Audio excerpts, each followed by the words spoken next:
Space is the next part of this triangle of needs that artists have. Time was the first one, space is the second one. Money is probably the most difficult one, but space. Space can be taken as a number of different things because space can be emotional space, physical space, lots of different characteristics. Most people, when they think about it, they think of like having a dedicated studio environment, which is generally what we talk about when we mean artists need space. I, a lot of times my art will be in direct reference to the volume of space that I have available. For instance, right now I have a particular table size that I can work on in a particular easel size, and it's very hard for me to work any larger than that. And in many ways, because of that, I also don't want to work too much smaller than that. Like, it literally has dictated that this one scale is the sort of scale that fits my work environment best. And this has evolved and changed over time. I mean, when I was in Abu Dhabi and at the UAE, I had literally an entire room, and I I laid down these massive, like, I think 6 foot by 12 foot pieces on the floor because I had the floor space. Why not? Kind of thing. So, just coming up with the ideas of how much space we all need, because some people can do shared spaces. Printmakers, metalsmiths, even woodworkers, they can do shared spaces because they can share tools, which I have to admit I thoroughly love. I think like printmakers, greatest, most kindest people, because they're all very, they know that they basically have to share equipment, and so they're very considerate generally of sharing of equipment and maintaining of equipment. Like photographers, on the other hand, we're very selfish and very self-centered, and so we generally we hide our equipment, and we have pride and prize our equipment. So there's a different personality that happens depending on what how you work with your medium and how that relates to space. Photographers often have their own studio, and they covet it. Printmakers, on the other hand, are very sharing. And even like woodworkers and metalsmiths and stone carvers and stuff, they have their own ethos about space. But space is one of those necessary things. I can think of times where basically in my home environment, probably because I lived in an apartment, I simply didn't have a dedicated space. And I think that's one of the bigger terms in this whole thing. It's not about having space. It's about having dedicated space that is only for your creative endeavors, because it becomes a respite from the rest of the world. It becomes your sanctuary for creativity. It becomes the thing that you go to, even if you're not feeling creative, to try to feel creative. So I love having a dedicated space. I don't always have it in my life, and it fluctuates over the years. Like when I was in Ohio, I was there for 2 years, and the first year I had this massive apartment. Like, it was ridiculous. It literally wrapped around a courtyard. It was so crazy. But I found out why it was so cheap is because it didn't have very good, well, I actually didn't have any heating for the winter, so that sucked. But it was this massive space. So I had tons of space. I worked really large because I simply had the space available to me. Whereas the second year I was in Ohio, I moved into a place that was closer to the school that I was teaching at, and it was just an apartment, and it didn't give me any additional space. So I went from a crazy eclectic space that gave me lots of freedom to we'll call it like a practical apartment, but it gave me no dedicated creative space. And this is something that I find is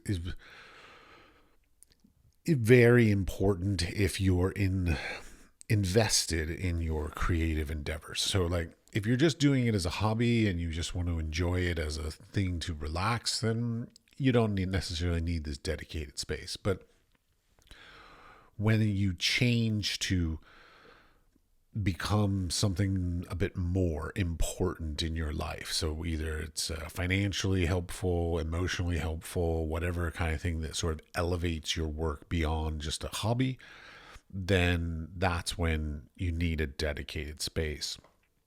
And it ebbs and flows. Like I have a friend of mine, Tim, who he moved up to New York. I mean, he's a great painter, fabulous painter. And he moved up to New York. And of course, in New York, there's no extra space. And then he had two kids right in a row, more or less. And so there just wasn't the extra money and the extra space for him to be sort of selfish and choose to take space from the family or take money from the family and put it into his own, creative endeavors. And this is one of those difficult aspects, which probably I'll get to it in money, but the space part is how much are you going to invest in it? How important is it to you? What does it mean to you? I mean, for me, I will always give up a garage at least. I don't need to park my car inside of a building, but I would love to have a dedicated studio space. So having that is very important. I mean, professionals, they all have their ateliers and their studios, and they have to, because they're literally running a business out of it.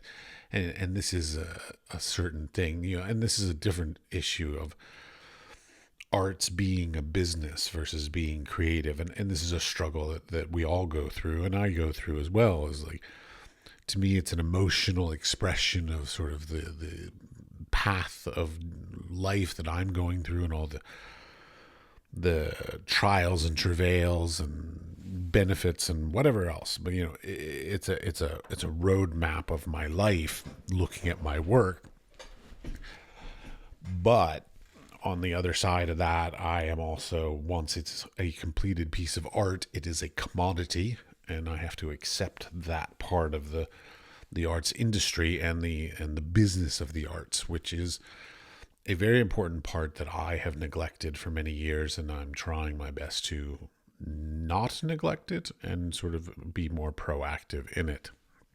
But that's a whole different mindset. So like, when you're talking about space, like it's even space to put yourself into something. So like, when I'm having to write an application or anything like this, like I have to put myself in a headspace for doing business, let's say. Whereas if I'm going into the physical studio, I have to put myself into the headspace of being creative. So space is not just a physical thing, but it's also a sort of a mental game of like, when you have a bad day at work, maybe that is the thing that motivates you to go into the studio to sort of blow off steam. Whereas for me, I cannot do it. If I've had a bad day, I stay out of the studio, because I will probably fuck up some work that I've been working on for months because I'm in a bad space. So this is what I mean by space. But again, back to like dedicated spaces, I cannot stress sort of how important it is. I mean, over my lifetime, I certainly have had times where I have not had a dedicated space, and it is so annoying, having a space where like you share it with some other thing. And so when you're not working, you're all of the work that you are producing, you have to sort of tuck away or hide. And then you have to like go through all the effort to unpack it from wherever you stored it in order to even get started making stuff. One of the best things that I love about having a dedicated space is I can just walk in. All my equipment is in the place that I left it. All the artwork is where I left it. Everything is exactly as it was, and I can just get started. Basically, it produces the least amount of barriers to entry to my creative process. So like I can just literally walk in, turn on the lights, and get started, versus any other sort of not having a studio space. And that's that's a luxury. I mean, to be clear, like everything I'm talking about in this entire whatever YouTube vlog thing that I'm doing here is all first world problems, all problems of luxury, because even the idea of being an artist is a luxury in many ways, because we have the freedom of time and the freedom of space to be able to investigate our own creative endeavors, and that's a luxury for sure. And my wife is incredibly tolerant of my needs. I'm not going to say supportive, but definitely tolerant. So needing space is a very important aspect. And as I said, I've gone through having excessive amount of spaces in my life and having no space at all in my life. And you adjust, like when I had a lot of physical space, let's say in this, the United Arab Emirates in Abu Dhabi, when I had a lot of physical space, I had other limitations because I was working on things that, let's say, weren't Muslim appropriate. I mean, you can tell what I'm talking about by the videos that are along with this, and so I had to keep the doors locked, and I had to be very cautious about who I let into the room, because I could have been arrested for the work that I was doing in the country, not only in the country, but inside a government building. But those are the risks that we all run sometimes. But you adjust. So like I had physical space, so I made physically large work. I made prints that were, to 2 meters by 1 meter. And then even made triptychs that were, let's see, 4 meters wide, 3 meters wide, and 2 meters tall. Sorry, I live in Europe, so I'm doing meters. But let's see, 4.5 feet tall, 12 feet wide, something like that. That doesn't sound right. My math's horrible right now. But at other times, like when I had only the sort of standard apartment in Ohio, I made more digital work, because digital doesn't need space. It was available to me to work on and be creative without needing physical space, but I could still make work in my own sort of creative way. So I made lots of digital files and online, and not online, but like digital works, things that I could create on the computer and then turn around and print out and do other things too, afterwards. So not being bitter or cranky about what space you have, or how much space you have, or how available it is, or anything like that, is very important. And learning to adjust. So, whatever you have available to you, that's what you have available to you. Now figure out how you can use that to the best of your advantage. So if you don't have a lot of physical space, but you have a very nice computer setup, do work on the computers. If you have a lot of space and no computers, then freaking build stuff with your hands. So, don't fixate on things you don't have. Try to engage with the things that you do have, as far as limitations, because I love limitations. I do them to myself all the time. Like just yesterday I was working on a piece, and I started to sand out the lines on it, and I'm like, what is my limit? Because I could literally do anything in the world, but I'm like, no. I've got to put a limit on it, because otherwise it's just going to go way overboard. It's going to be crazy. It's going to be insane. So I have to limit it. So sometimes putting limitations on yourself, in the same way that physical space can put a limit on you, are incredibly beneficial. Like a lot of the most creative works that I've ever made were, we'll call it like thrust upon me, I guess would be the easiest way. Like you don't have all the opportunities in the world. So you are forced to basically become a problem solver and say, okay, I don't have this, I'm going to do that. I can't do this, so I'll sort of shift and do that. That is the role of creative people is to try to be, problem solvers. Like I remember I was at the University of Iowa getting ready to graduate with my undergrad work, and I I was sort of I was very interested in sort of Andy Warhol and sort of getting people to experience work in their daily lives, and mass production and duplication and all this. And I was a photographer, and I was working in the darkroom, and I had a ton of contact prints, which are just like 35 millimeter, touching paper. So they're 35 millimeter. There's 35 millimeter film touching photographic paper. So therefore they're 35 millimeter prints. And so I started cutting them up and putting them into like matchboxes and other sort of everyday items, and then literally going around and handing them out. So it's about trying to find ways to use what you have to your advantage, and to benefit your outlet, your need for creating. That's what I do. And it's painful sometimes, because like I sit there and I'm like, I want this. Oh my gosh, I can't believe I can't have that. And then at a certain point, I'm like, okay, I can't have that. So let's pivot and just go, okay, can't have that thing that I really, really dream about or wish or desire. And I do have this. And so I'm going to work within what I do have and try and find a creative way to make it fulfilling for me. And this is that juggle. We all have, I have, but we all have dreams, aspirations, hopes, all these kinds of great, admirable, high elevated ideas. But we don't necessarily have the time, space, or money to be able to accomplish any of these things. So like having this sort of problem solving skill set, the ability to say, okay, well, because this goes back to like the time, space, and money triangle. Almost all the time, I don't think I've ever had all three. So oftentimes I will have space and money, but no time, or I have time and space, but no money.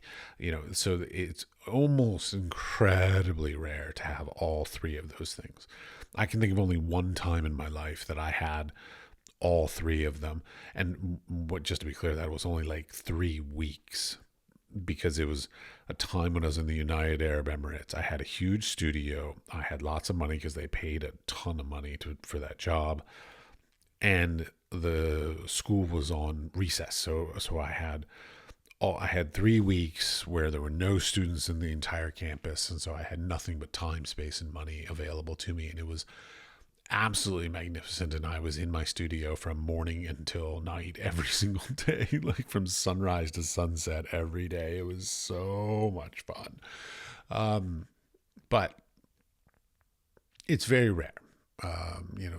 Let's say right now, I would say I have time and I have space, but I don't have as much money as I would like. Realistically, I don't have as much space as I would like, but I have a nice space. So I'm not complaining about my space, but everybody always wants more. I would love to have a bigger space, but if I had a bigger space, then I would need more money, because when you have more space, you have to buy more products to be producing things in that larger space. So that's another little rub. It's like, if you go, okay, well, I'm going to expand into my garage, I'm going to make bigger things. Well, if you make bigger things, you're going to need bigger tools, you're going to need more equipment, you're going to need more resources, because you're making bigger things. So in and of itself, like having a bigger space becomes more expensive rather naturally. So it's a series of sort of like back and forth of like, if I'm going to have a bigger space, that means I'm going to use more paint or more bigger canvases, or more of whatever my materials are. And then of course I need, probably some bigger tools to be able to build those things, whatever. And so that's an elevated issue, that you have more space, you're going to need more. And this is where this struggle of this time, space, money triangle comes into play. That you know, if any one of those things shift, either getting bigger or smaller, so like more money, less money, more time, less time, it affects the others, whether you like it or not. So it's it's it's an ongoing struggle. It's a balancing act that you're trying to basically create a nice equilateral triangle out of these three, and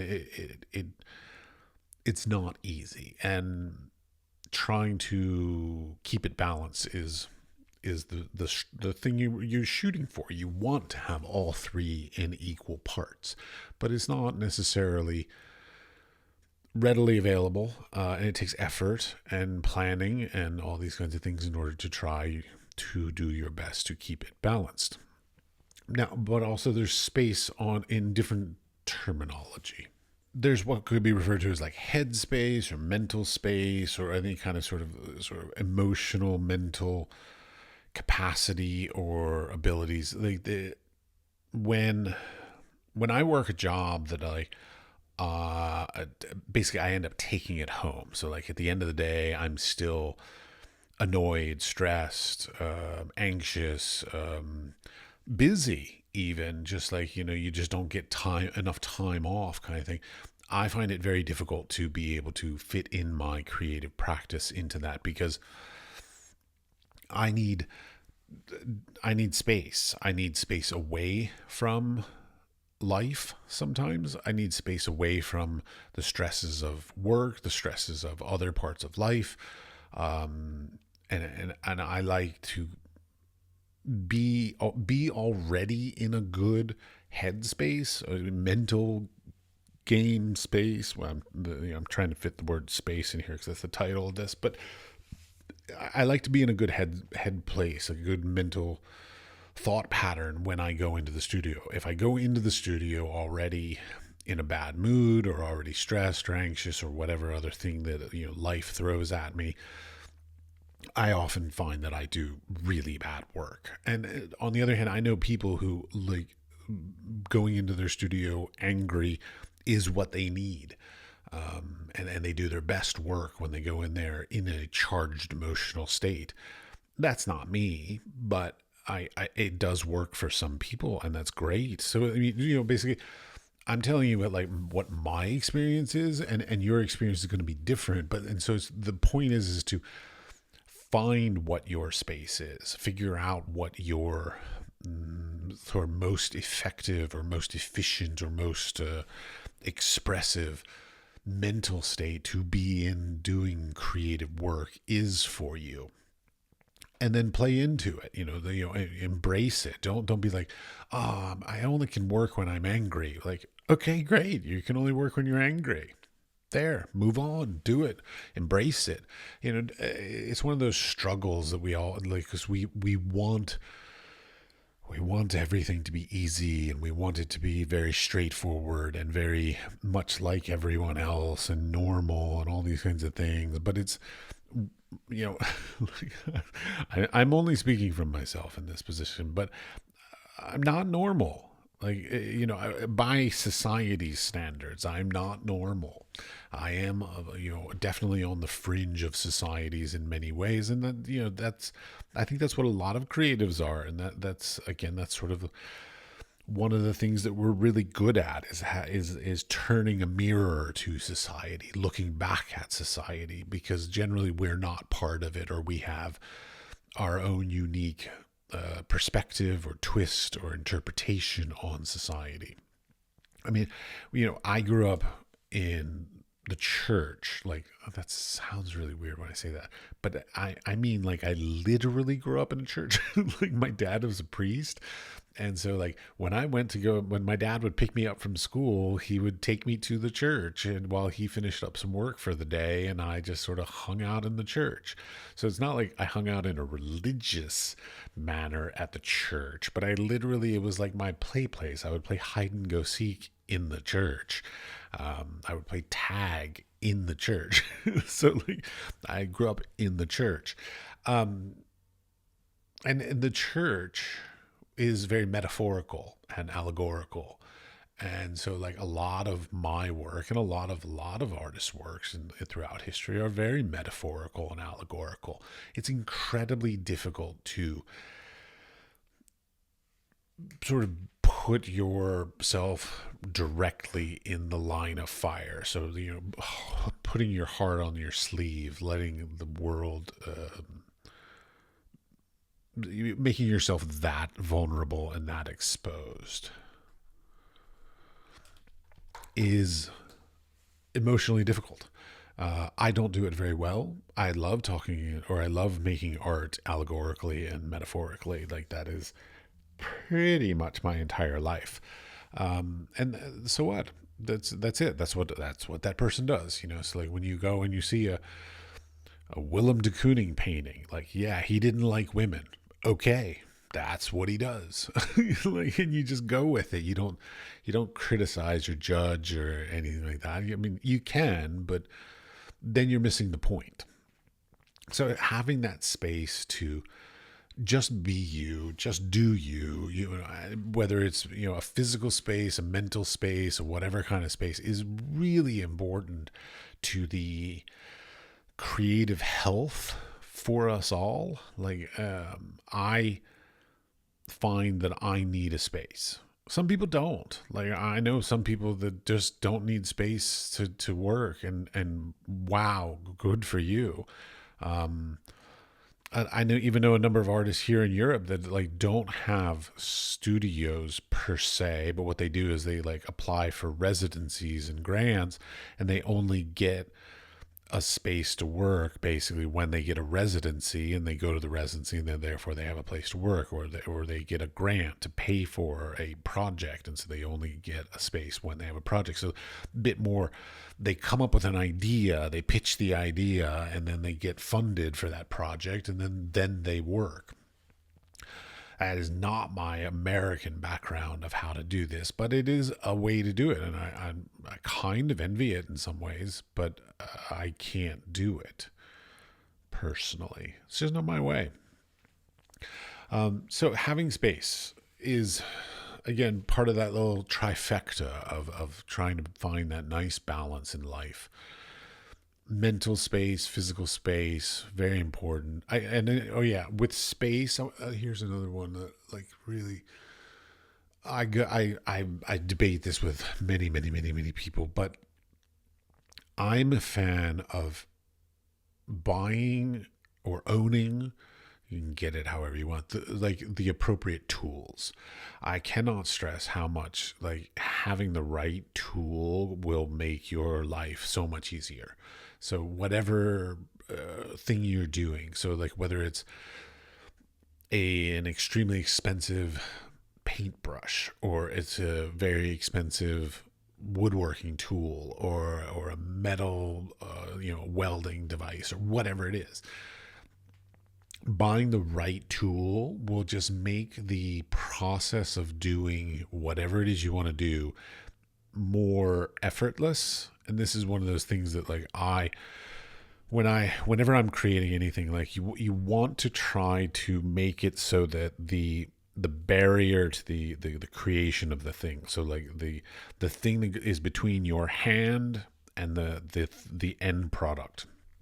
So whether that's a paintbrush, a camera, a chop saw, a welding device, whatever it is, a chisel, you want that thing to be effortless. You want it to do the thing you wish you could do with your hand if that thing wasn't there. And if you don't have the right tools, you can't get the result that you want. So this is sort of part of space. Like, so you want to have the right equipment in your space, because so many times in my life I've had shit equipment, and because it's all I could afford at the time, or there just wasn't whatever available. And then there are times, like I would say now, like where I have, for the most part, the right equipment for me to do the job I want to do.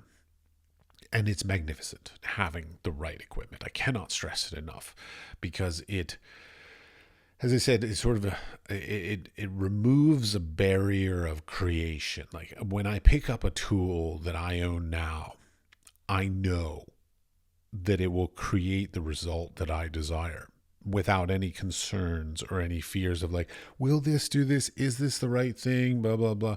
Like, oh my blade is dull on my whatever, and knowing that everything works right and will do the job you want is a powerful thing to give me confidence that I can just walk into my studio and get work done without anything standing in the way of me being able to accomplish the thing I want. And that's so important for us all, because just this weekend I was actually it was a holiday on Saturday, and here a lot of things, especially all the art stores are all closed on Sundays. So of course Saturday morning I go into the studio and I ran out of one of my materials, and I'm like, of course I did. So like the art supply stores are closed on the holiday on Saturday, and they're closed on Sunday. So that means I can't get back to work until Monday. So it's planning and preparing and just sort of keeping up with and being aware of your space and your materials and your resources so that you don't run out, because that just totally screwed my flow of creativity. I don't know what to call it, but like it made it so that I couldn't just do the thing. It created a barrier to entry and limited my access of being able to do the thing I wanted to do. And so that's tough to do. So all these different aspects of like space are very important. So having the resources, I mean, even, oh my gosh, I cannot stress. I'm a photographer. So like one of the things that I obsess about is light. Wow, I cannot, like, good lighting in your creative space is so important. I cannot stress this one enough. For about 3 years, I had in my studio, I had lighting behind me because the lighting was in the middle of the room and I worked against the wall. And so the light was coming from behind me. Finally, about 6 months ago or so, I put in lighting on the wall in front of me, down onto where I was working. And oh my God, it's completely different. So having good quality light where you are working, whether that's natural light or artificial light, whatever, but like good angle of light, good quality of light is so important, because you will see things that you just didn't see. Just always anytime you're making an object, take it into different lighting situations. So like if you work outdoors, take it indoors. If you work indoors, take it outdoors.